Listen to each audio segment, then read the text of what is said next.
Hello, also in this video, we'll be starting the problem sums of communication system. It is requested by one of my subscribers, so I am starting this series. So we will solve series of examples. So very first is that the input, this is input. Input to the match filter is given by the signal s of t, and it is defined like this, that for this time period from 0 to 10 power minus 4 second, it is given by sinusoidal signal and having amplitude 10. And it is 0 elsewhere, right? So the question is peak amplitude of the filter output. This is output. So we have provided with the input and it is given that it is a match filter and we need to find the output. Now I have uploaded the derivation in 3 parts of this match filter. So we all know about that, right? And if you haven't watched that video, I recommend that please watch all the 3 parts. I have thoroughly derived the derivation of the match filter. Okay, and that video is very helpful. So at the end of that derivation, we will be uh, left with this equation, right? So what is h of t? It is the impulse response of the filter, right? And p of t is our pulse, right? The signal. So this is the relation between the signal and the impulse response. So if we shift, okay, first of all we have to just invert that, okay, minus t and then add plus capital T on it. So we can write p of capital T minus small t. If we shift the our pulse signal, okay, like this, then it will be same as h of t, and this is nothing but our match filter. So we will not directly solve this question. All of you might be knowing, or some of you might be knowing, that the output is nothing but the energy, right? Directly we are solving, we are just cramming that the energy will be our answer, right? The energy of this signal s of t will be our answer, that is peak amplitude of our filter output. But how? Okay, what is the derivation, right? So we will thoroughly go to the derivation, okay, in this page, and then we will come on to this problem. So for time being I am placing it, okay, and let's move towards the derivation. So as we all know that our pulse signal and the relation for match filter is given by this. So just I am proceeding from here, just I am taking the Fourier transform. So h of f is given by integration 0 to t p of t minus t e raised to minus j 2 pi f t dt, right? I hope it is visible. Yes, or I am taking the color, okay, another color. So this is our h of f. Now let's substitute. I'm writing this over here, that t minus t, it is given by tau, okay. Sorry. So now what will happen? 0 to t, we are left with p of tau e raised to minus, now this t we can replace as like this, t minus capital T minus 2 will be small t from this relation. Just bring it, okay, over here, and this thing over here. So we are left with this. So we will substitute this t by t minus 2. So we are left with two terms, right? Minus j 2 pi f t minus 2, right? And from this equation dt will be equivalent to d tau only. So I am writing just d tau. Just you can differentiate this on both the sides, right? So we will get dt minus of dt equals of d tau, right? So minus of dt will be equals to d tau, so one minus sign will be there, right? But I am not writing this minus sign over here. Why so? Because since we are changing the variable, our limits will change, right? As per this substitution. So how the limit will change? I am writing over here. T, capital T minus small t equals to tau, which is our substitution. So what will happen? Now we have to convert everything in terms of tau, because now our integration is in terms of this one. So this is our independent variable, right? So this limit was about small t. So when small t equals 0, okay, what will happen? Our tau will be t. So over here we have to write, I am writing just with a different color, we have to write tau, because when small t is 0, our tau is given by capital T, right? So I am writing tau limit as capital T, right? When this small t was 0. And similarly, when over here, when small t becomes capital T, what will happen? Over here, when small t becomes capital T, we get t minus t, and which is nothing but 0. So we get over here, okay, as 0. But since we know that by inverting the limit, actual limit will be from t to 0, but I have written 0 to t because I haven't considered that minus sign, right? So I hope it is clear. Or you can consider minus sign, and in next step you can just change the limit. First you can write limit from capital T to 0, and in next step you can write from 0 to t, right? So it is simple. Now let me just simplify. So 0 to t, which is our limit, p of tau e raised to 2 pi f tau d tau, right? And just I am opening this bracket. So we are left with this. Only minus sign will be left with capital T, because this minus and minus will become plus. So over here we have plus j, right? Now what we will do? Sorry. Now I will be writing some statements, okay, for your purpose. I will recommend that you also write in your books, okay, or take some notes. So let me write that very quickly. Okay, so one more thing is left. After that I will write statement. This term is nothing but p conjugate of f. You can clearly see that over here we are having plus sign. So in actual Fourier transform definition we have here minus sign. So I am just writing it as p conjugate of f, and this term is as it is, right? So in next step I am writing just p conjugate of f and this e term as it is, and let me give it equation number 1. So these are the two statements. Now we observe that the match filter has frequency response, which is nothing but this h of f, which is complex conjugate. You can see that it is a complex conjugate of the transmitted signal. As we all know, p of t is our transmitted pulse signal. So it is just the complex conjugate of our transmitted signal spectrum, right? And just multiplied by the phase factor. As we all know, this is the phase factor, which just denotes the delay. So which represents the sampling delay. As we all know that our signal is being sampled, and whatever amount is written over here, this is the amount of delay in seconds, so which is nothing but our capital T seconds. Simple. So this statement, this equation number 1 is just represented in the form of text like this.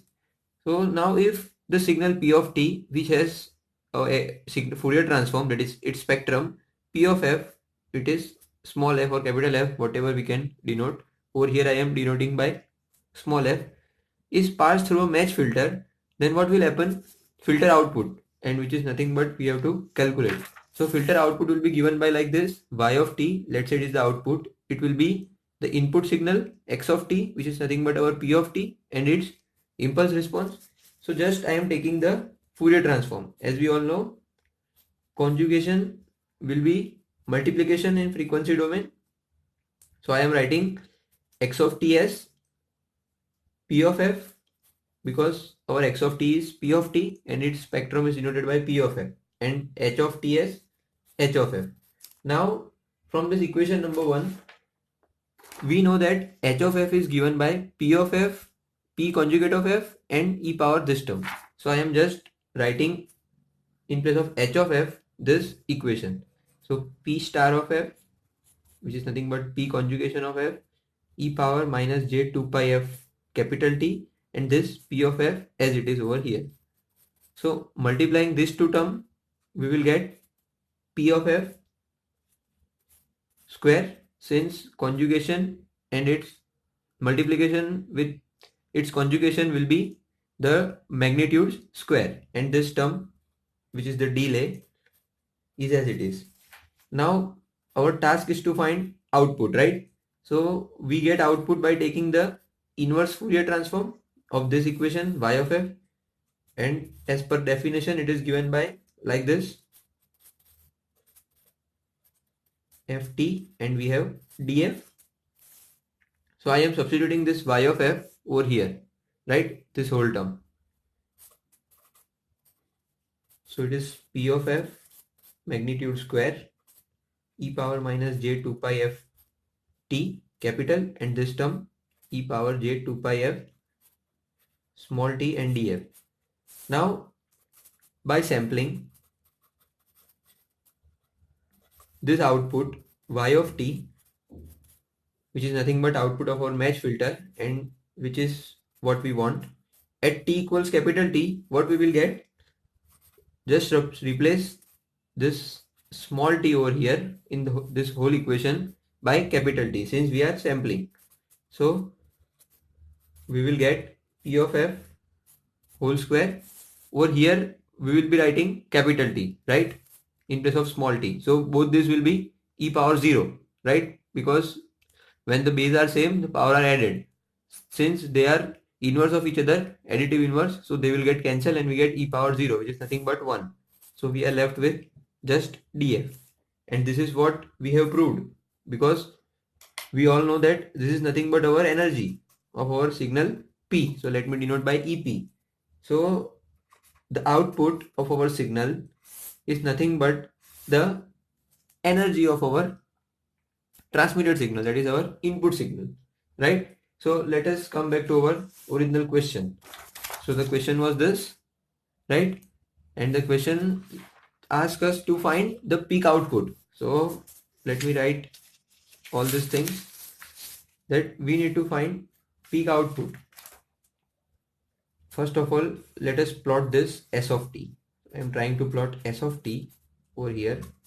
So s of t will be for 0 to 10 power minus 4 seconds. This is t, right? So it will be some sinusoidal signal up till like this, and having the peak amplitude of 10, right? And it is 0 elsewhere, right? So for all other part it will be 0, right? So the question is, we need to find, we are applying this signal to some match filter, and we need to find the peak amplitude of the output. So we need, suppose this is our output y of t, so we need this value, which is the peak amplitude of our output signal. So how can we get that? So I am using one example to explain, just to explain that, what, let's say our s of t, just for simplifying the things, I am just taking this example. Let's say this is 1 second, nothing but our bit duration tb, and let's say its amplitude is denoted by a1 and it is given 1 unit, right? And similarly, this is our h of t, which is nothing but impulse response of our match filter, and it is also the same.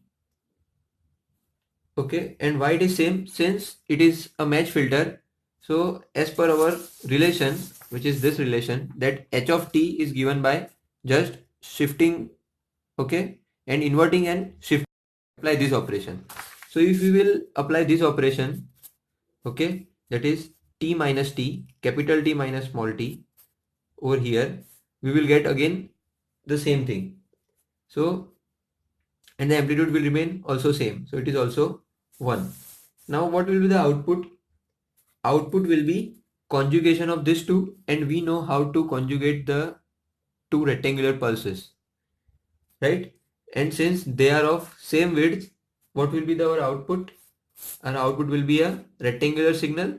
If the width are different, then we get trapezoidal type of thing. But since over here both are of same width of 1 second, okay, so we are left with triangular signal, and this will be up till 2 seconds. And what will be our amplitude, which is nothing but our question to find? It is multiplication of this a1, let's denote it by a2, right? it is A1, A2 because there might be possibility that there is a different value, right? So in when we are having different types of signal, right? Over here we have rectangular, so things are become easy. So sorry, this is TB you can write, correct? Because both are same TB. So this will be our answer, A1, A2 and TB. This is what we need to find out peak amplitude of our output signal. So now from this we just calculate energy directly of our signal S of t, and which is given by a square by 2 into TB, right? A square by 2, which is peak amplitude square by 2, because as we all know how to find the energy, right? So just I am writing this TBS 10 power minus 4 because it is provided, and this will be 100 by 2, which is nothing but 50. So we are left with 5 milliwatt, right? So our output will be simple. Over here we are calculating energy, so unit wise it will be watt. But since this value, as per our derivation, we know that whatever will be the energy of our signal S of t will be the peak amplitude, right? So this is equal to, in terms of value, right, this is equal to 5 millivolt because this is our amplitude of our output signal. So over here it will be watt, but the answer will be 5 millivolts, right? So mind about the units, correct? So this is all about our whole derivation, that how this y of t will be equivalent to the energy of our pulse, right? So I hope you will enjoy the series and you enjoyed this video also. If you have any doubt regarding the derivation, then please let me know. There is no need to remember the derivation. This is just to inform you that this is how we can derive the things, right? Thank you.